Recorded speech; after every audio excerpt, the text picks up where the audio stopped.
Come along with me, Aisha aka Lesh of Living Lesh, as I wander the world with my girls, my husband and son, and sometimes with myself. And this time, let's experience Lisbon, Portugal.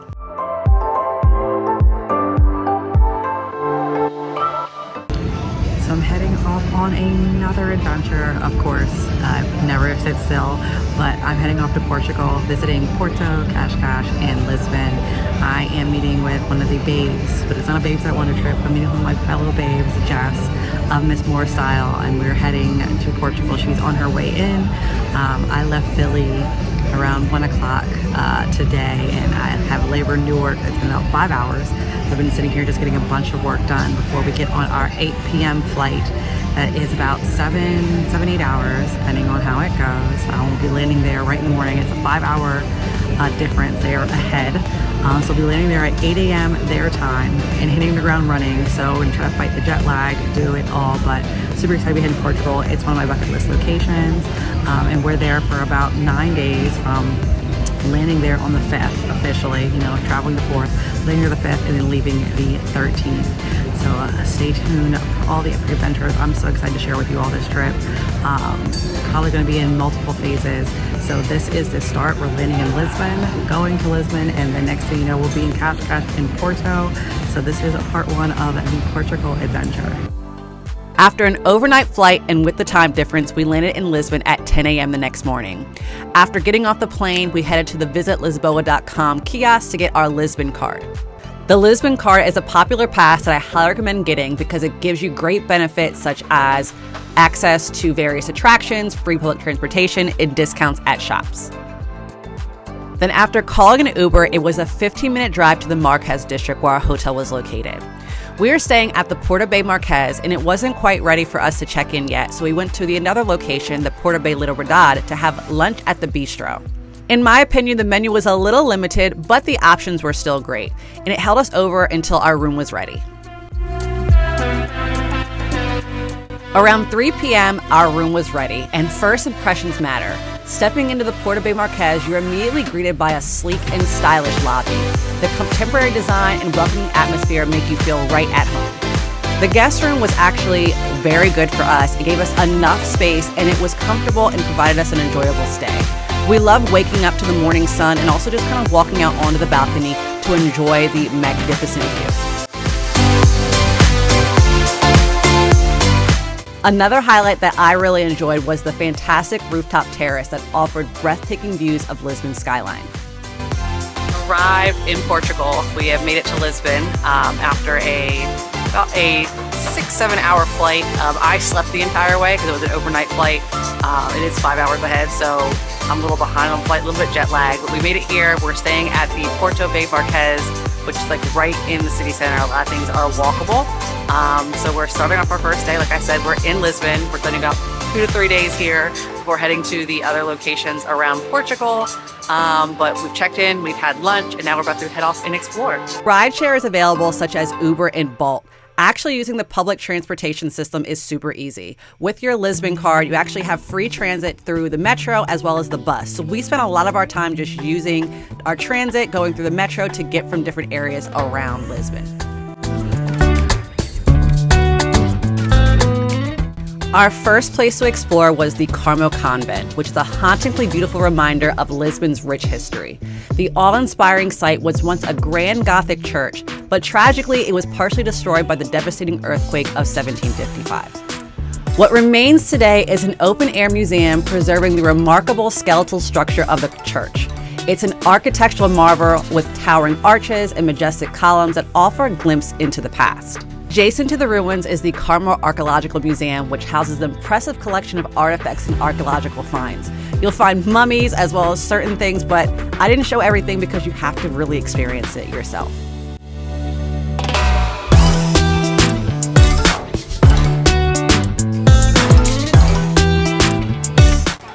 She's allergic to the outdoors, folks. I have allergies. Everyone has seasonal allergies. Okay, so we came to the top of, can you pronounce the street? Boca de something something. It's gonna be right here. This is the place where you can come and get pictures with the famous Tram 28, which is the yellow tram. that runs up this very steep hill. So keep in mind there are two. So if you arrive, you may see the one that has graffiti all over it, but do not worry. There's another one that is clean in white and yellow that comes to the top, and depending on what time you come, it could leave pretty fast. Yeah, we just like went and grabbed pictures in front of it really fast, and she was like trying to pose, and it was like, oh, nope, never mind, bye. As I was putting my foot up against it. So it was very... No warning. Yeah. But I'm alive, though. It seems like they come up and down pretty fast, so we're just gonna relax for a second. We've been walking a lot already. Yeah. So, you know, you'll get your picture. Checking off the list. But it is a Monday, so I feel like if you were to do this on the weekend, it would probably be a lot crazier. So try to come. We on are an off also day. here during a good season. That's Like true. Once you come early summer, Yeah. it's less busy. Once you get into summer, you don't want to come. Well, you want to come. You're just going to face the crowds. You're supposed to tell them to come, Aisha. Arriving at the tram car now, so the bright yellow one. You can see we're leaving the top, just took some pictures. We got one with our Lisbon Card, so I highly recommend getting, because it's free transit, free entry to a lot of museums, discounts, or to get the ride just for free, so definitely get it. So we're riding it now.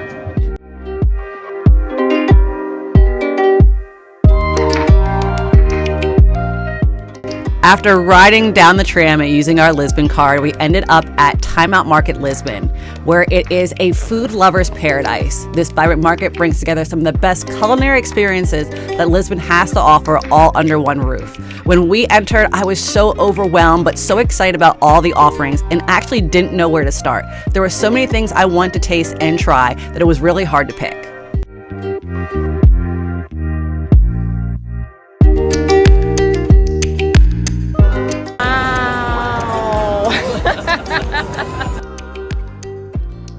Around the corner from Out Market Lisbon is Pink Street.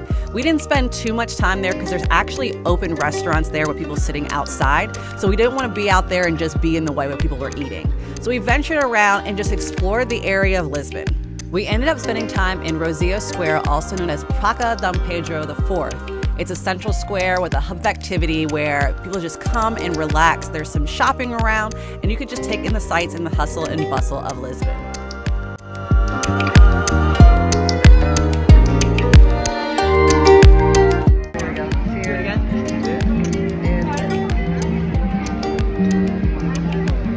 We tried the Ginja, the cherry. I don't know. I can't speak Portuguese, but it wasn't bad. We hated it, clearly.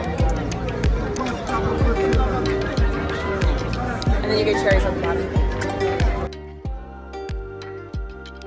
Then as the day winded down, it was time to dinner, and we headed over to the Four Seasons Lisbon to have dinner at CURA. CURA's dining experience is a tasting menu, so everything's pre-prepared. There is vegetarian options, but we decided to go with the full 13-course meat option dinner. You could also opt for a wine pairing, which we also went with, so every meal actually came with a paired wine. So there were 13 dishes, but 6 wines, but we did get doubled up at certain times based on if we finished things early. CURA is known for its unique blend of flavors, the innovative dishes, and the warm, inviting atmosphere that you feel right when you get in. They take so much care of you, and with each dish, they actually come and explain what flavors, what the inspiration is, so you know what you're dipping yourself into. And also, you're also learning about the wines that go along with the wine pairing. So you learn about the area and a lot of the wines that are made in Portugal.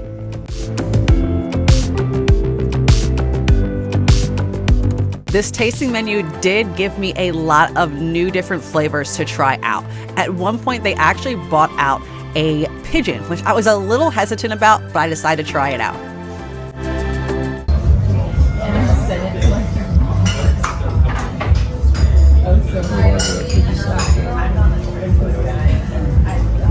It actually kind of tastes like pork.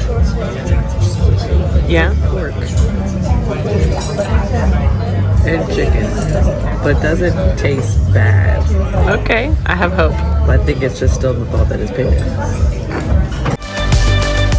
Overall, this was a great culinary adventure that I would sign myself up for again, and also recommend for everyone else to do. It was a great way to end our first day in Lisbon.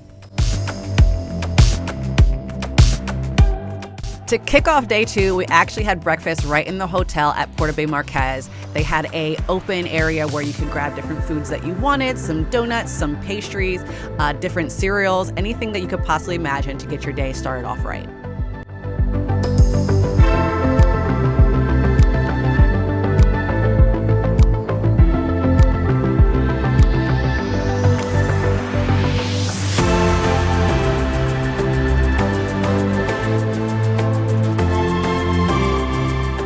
Then navigating again through the metro system and walking just a little bit, we ended up in Lisbon Square, also known as Praça do Comércio.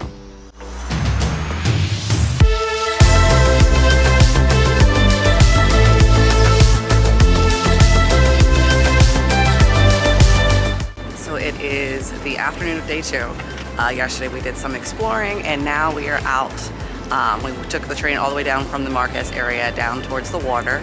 And today we're gonna do some more exploring. We have a boat cruise on the way. But it's been a great morning. I actually slept in because last night we got back around 12 after the immaculate dinner at CURA, which made me full, and of course the jet lag just got me. So Jess, who's actually with me, she woke up at early. I think she had her alarm at 8. I didn't set an alarm. I slept till about 10. And now we're out. Like I said, we're exploring. We're gonna go look at, take some pictures. We're gonna go to have some kind of brunch. I'm looking for some tea. Like I said, we're gonna do a cruise today and see what else we get into. But this is our last full day here in Lisbon. Tomorrow we have the mornings. We're gonna do some things in the morning before we get picked up and head to Cascais, which I hope I'm pronouncing that right, but I'll figure it out eventually. The square is surrounded by stunning yellow buildings, and one of the standout features of Lisbon Square is the magnificent Arco da Rua Augusta, the iconic triumphal arch that stands proudly at the entrance, welcoming visitors to the square and serving as a symbol of Lisbon's resilience.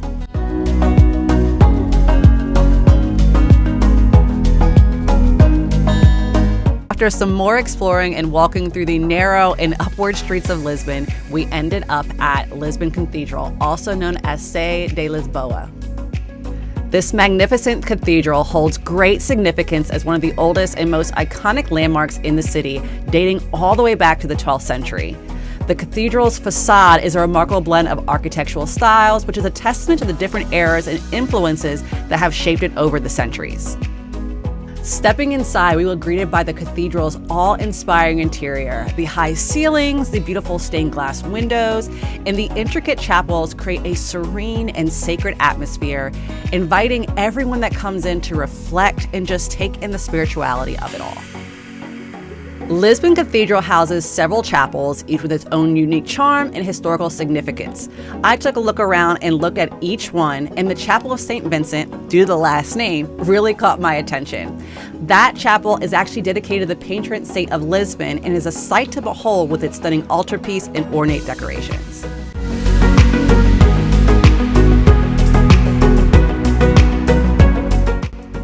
After visiting both the cathedral and Lisbon Square, we worked up quite an appetite, so we wandered around a little bit and actually ended up at Cafeteria National. Cafeteria National is renowned for its delectable pastries and desserts, so it was already on our things to do, places to visit. All of the food there is made with love, and it has traditional recipes as well as high quality ingredients. From the creamy custard tarts, known as the pastel de nata, to flaky croissants and irresistible cakes, you'll find something to satisfy every sweet craving. We had our lunch there. I had a nice salad, and then of course we had to get the pastéis de nata along with espresso, which if you don't have espresso after your meal, you're really not living in Lisbon or in Portugal at all.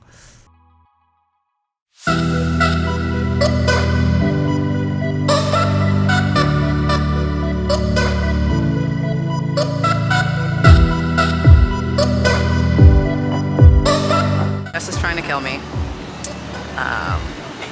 We just got finished lunch.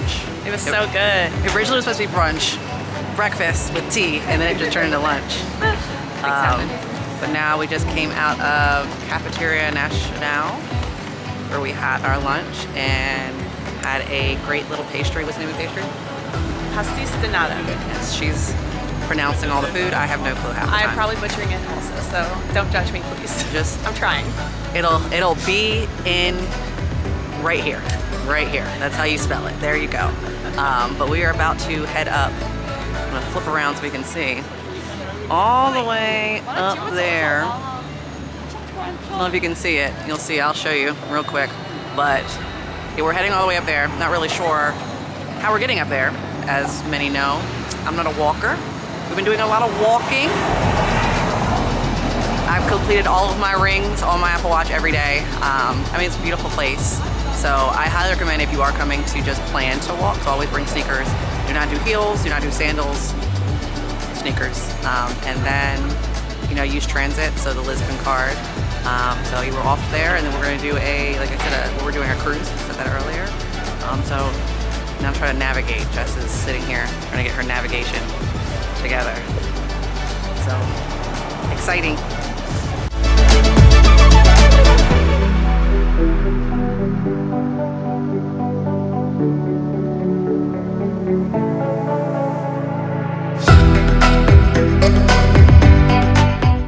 On our way up the hill to get to this castle, annual castle I think we're going to. So we had to catch this using the Lisbon Card, and we're just waiting until we get through stuff. It's a great way to transit through the city. After traveling up with the tram, we actually made it to the Castle of St. George, but didn't go in because the line was way too long and we only had an hour until we had to be to the river for our boat cruise. But this was a highly recommended location to visit because this magnificent fortress stands as a symbol of Lisbon's rich past. It's a medieval castle that you can walk around and also enjoy the view. As we had to get to the dock very quickly for our boat tour and transit wouldn't take us all the way, we opted to call a rideshare. Instead of Uber, we used Bolt. This is a highly recommended other option to Uber because there's a little bit more available when it comes to those rideshare options, and they get you to where you have to go very quickly.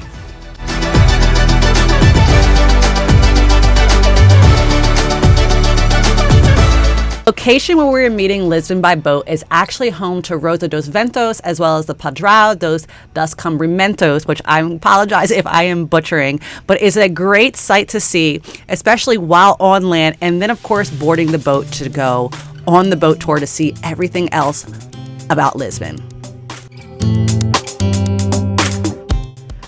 We actually somewhat lucked out for our boat tour and ended up on a yacht that only had one other group that was coming with us, and it was a mother and father and their child, so it was very scenic, very quiet, and it wasn't too busy.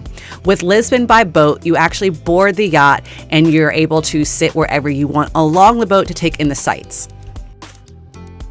During the Lisbon by boat tour, they'll actually showcase to you some of the history of Lisbon and pointing out significant places as well as buildings and anything that you want to see.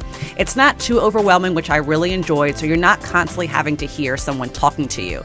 You're actually able to take time, enjoy the drinks that they're serving, as well as some of the different appetizers that they'll actually give you as well.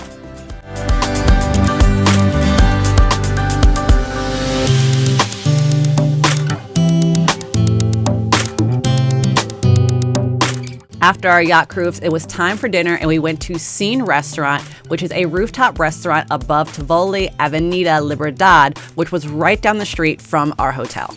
This upscale restaurant offers a unique experience with its fusion of Brazilian and international foods, which is curated by the chef Oliver da Costa. One of the highlights of dining at Scene Restaurant is the incredible view. The restaurant's location actually provides a 360-degree perspective of Lisbon's landmarks. Now, for the food and drinks, we definitely enjoyed ourselves, and if you're deciding to visit, you're in for a treat. There are so many different options, from great seasoned meats to fresh seafood to vibrant vegetarian options. There is basically a showcase of a harmonious blend of flavors and textures that will just leave you wanting more. And then after dinner, if you're not quite ready to turn it in, Scene turns into a vibrant nightlife landscape. With DJs to amazing cocktails, you can spend all night long right at Scene.